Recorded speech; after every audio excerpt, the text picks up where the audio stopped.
Hello, in front of me I've got Leapmotor T03. In this video I'll show you how to pair smartphone with car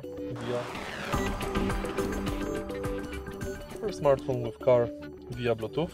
Take a look at the screen display. Now go to Car, System, Bluetooth, and now on your smartphone enable Bluetooth. Go to Bluetooth settings, select Leapmotor Bluetooth,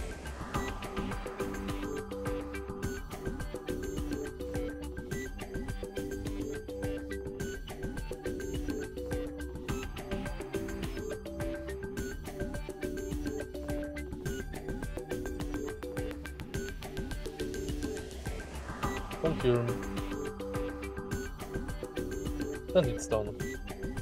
If you find this video helpful, please leave a like, comment and subscribe.